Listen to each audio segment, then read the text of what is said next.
qui sont réellement les ennemis des producteurs du cacao.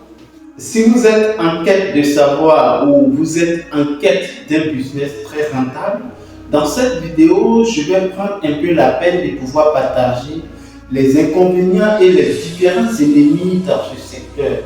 Et vous savez que je prends la peine de pouvoir propager sur cette chaîne dans le secteur du cacao, qui d'ailleurs j'ai fait récemment plusieurs vidéos suite aux différents blocages et qui sont les auteurs de ces différents blocages-là, mais particulièrement dans cette vidéo, je vais vous donner quelques ennemis clés des producteurs que vous devez impérativement savoir. Donc, si vous êtes membre de la diaspora, vous êtes en France, vous êtes en Belgique, vous êtes même aux États-Unis, vous envisagez vous lancer dans le domaine de la production de cacao, il est très important de pouvoir suivre cette vidéo jusqu'à la fin. Et concernant la production de cacao, pourquoi pas, si vous avez besoin d'un accompagnement spécifique, n'hésitez pas à rentrer en contact avec nous. Pourquoi est-ce que plusieurs personnes sont étonnées de cette situation qu'endurent nos producteurs? Après plusieurs mois, donc, qui a été révélé sur les différents réseaux sociaux, le cas de la Côte d'Ivoire qui, ayant vu plusieurs stocks de sa production bloqués dans les différents ports, dont le gouvernement, je dirais le président de la République, a pris l'initiative afin de pouvoir prendre les choses en main en décaissant plus de 300 milliards de francs CFA afin de pouvoir résoudre ce problème. Alors, j'ai fait plusieurs vidéos encore pour pouvoir répondre et demander est-ce que serait vraiment l'initiative dont j'ai publié aussi l'avis de plusieurs partis politiques qui d'ailleurs ont réussi à pouvoir donner leur ressenti sur ce sujet. Donc merci aussi de réagir en commentaire, mais il y a un commentaire qui a aussi attiré mon attention, disant que voilà, lorsque ce parti était au pouvoir, on a vu ce qu'ils avaient fait.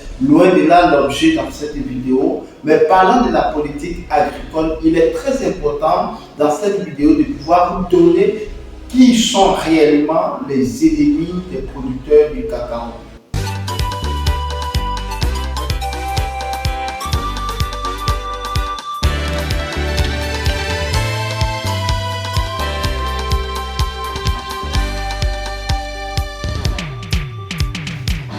Bienvenue sur Entrepreneuriat sans frontières. Bonjour à tous. Pour vous qui ne me connaissez pas, je suis Kwame Ferdinand et je suis entrepreneur, négociant des matières premières spécialisées dans la culture pérenne telles que le cacao, les noix de cajou, les palmiers à huile. Je suis également négociant des céréales. Sur cette chaîne, nous parlons de business, nous parlons d'entrepreneuriat, nous parlons d'investissement et nous parlons surtout de l'entrepreneuriat agricole.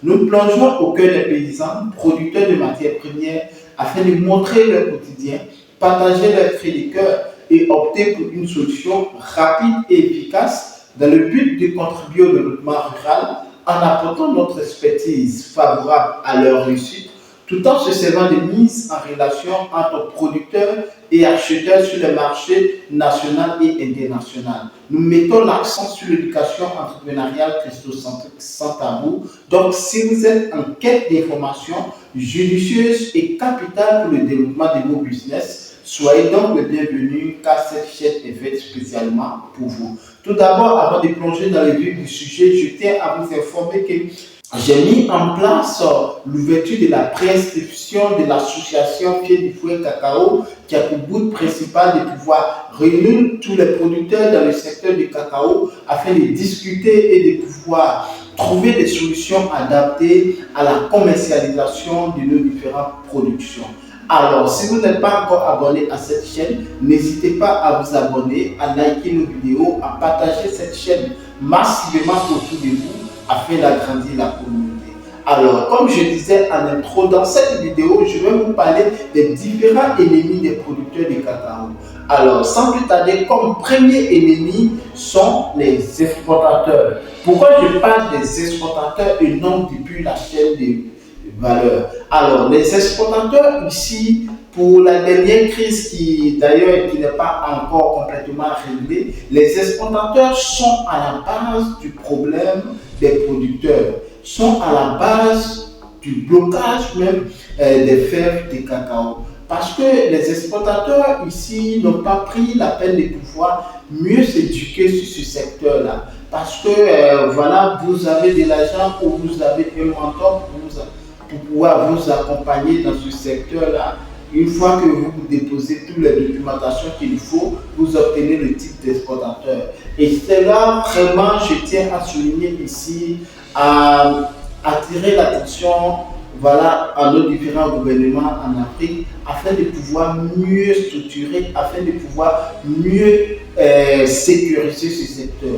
Les exportateurs de cacao sont à la base de la grande partie des blocages et de la pauvreté des parents. Pourquoi je dis cela? Parce que lorsqu'aujourd'hui en Côte d'Ivoire, nous voyons que l'État de Côte d'Ivoire avait fixé pour la campagne qui est presque terminée le prix de 2800 francs.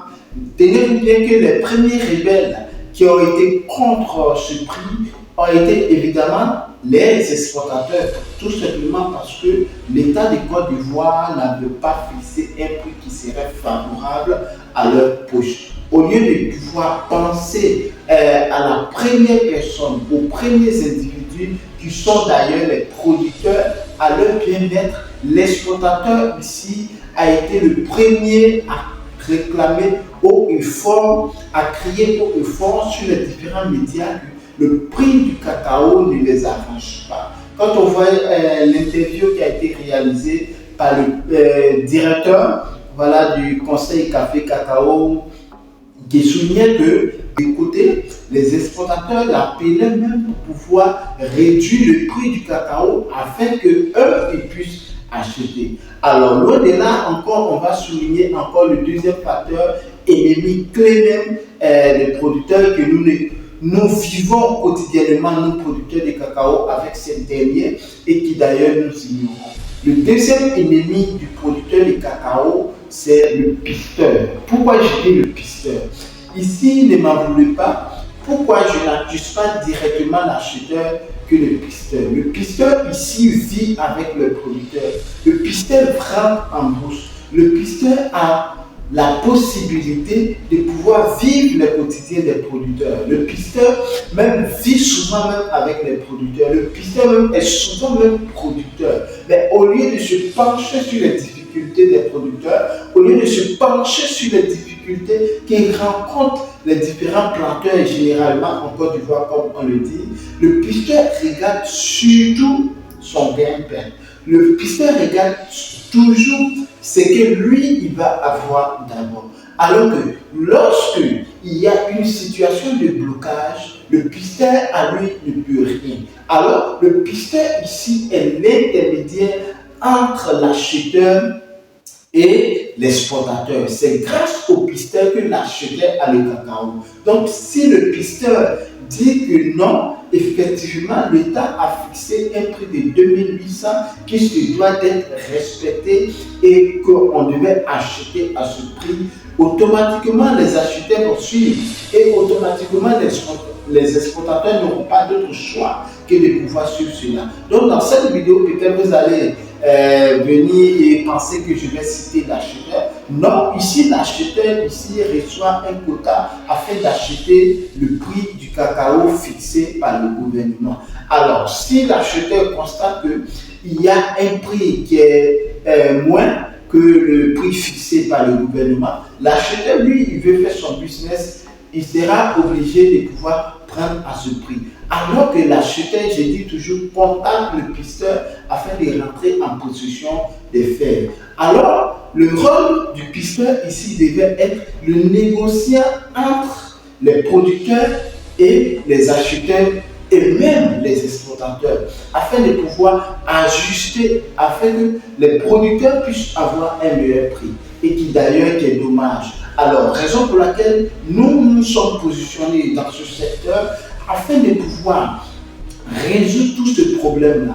En passant par notre association Fier du Fouet, vous aurez la possibilité de pouvoir contacter ou de discuter avec les leaders dans le secteur du cacao afin de pouvoir mieux comprendre les contingences, quelles sont les stratégies à mettre en place afin que vous, producteurs, vous puissiez avoir un meilleur prix. Alors, intégrer l'association Filles du Fouet du Cacao a pour but principal d'abord de pouvoir nous réunir afin de pouvoir aussi avoir les bénéfices des différents secteurs qui sont dans le domaine du négoce des matières premières, dont nous sommes directement en contact avec plusieurs sociétés qui sont capables de pouvoir acheter n'importe quelle production dont vous disposez. Donc, ici, ce n'est pas seulement un producteur, ce n'est pas seulement un acheteur. Si vous êtes en coopérative, vous pouvez intégrer l'association Filles du Fouet afin d'avoir une vision plus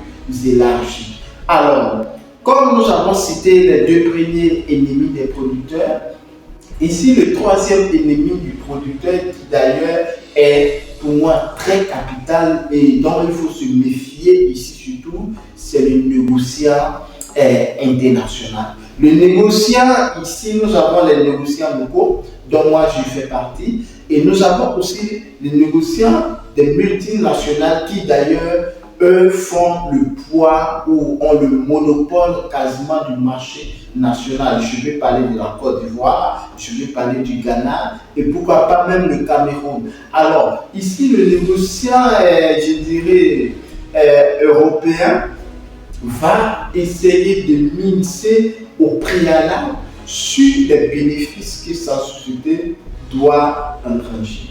Pour cela, lorsque je prends toujours l'exemple sur la fixation de prix de 2800 francs de la campagne de café cacao, donc les négociants ont jugé que le prix était trop élevé. Mais comme au préalable, les exportateurs ont déjà crié sur les toits que les prix du cacao étaient tellement élevés, les négociants se sont dit que, tiens, voilà, avec qui nous pouvons tisser des alliances fortes afin de pouvoir réduire drastiquement les coûts. Et par indiscrétion ou par manque, je dis, de stratégie de la part des exportateurs, les négociants se sont adossés dessus afin de pouvoir faire réduire le coût de l'exportation du cacao et qui d'ailleurs, le prix qui était à l'export à 4 000, 4 100, 4 200 a chuté jusqu'à 3 000, jusqu'à 3 200. Donc vous voyez, il y a des non-marges à quelques temps, il y a eu plus de 1000 francs CFA qui ont été égarés ou 1000 francs CFA que les exportateurs ont perdu tout simplement qu'ils n'ont pas eu à utiliser les stratégies pour pouvoir essayer de voir quelles sont les dispositions à prendre afin que l'État, eux et les producteurs puissent avoir un prix équitable qui va arranger toutes ces parties. Alors, si vous voulez vous lancer dans la production du cacao, sachez très bien que les stratégies dont vous devez mettre en place ici sont tellement énormes parce qu'il y aura plusieurs chaînes de valeur dont il faut traverser afin d'avoir un meilleur prix. Et la solution, c'est Filles du Fouet Cacao. Donc, n'hésitez pas à rentrer en contact avec nous afin de pouvoir procéder à la préinscription de l'association. Alors, ces trois ennemis majeurs constituent réellement un blocage du développement dans le secteur du cacao et un blocage à l'épanouissement des producteurs du cacao. Donc, si cette vidéo vous a plu, n'hésitez pas à liker, à vous abonner si ce n'est pas encore fait, à partager cette chaîne massivement autour de vous afin d'agrandir la communauté. N'oubliez pas d'activer la petite cloche de notification afin de recevoir en permanence nos publications sur cette chaîne. Sur ce, prenez soin de vous. À très bientôt. À maintenant. Ciao.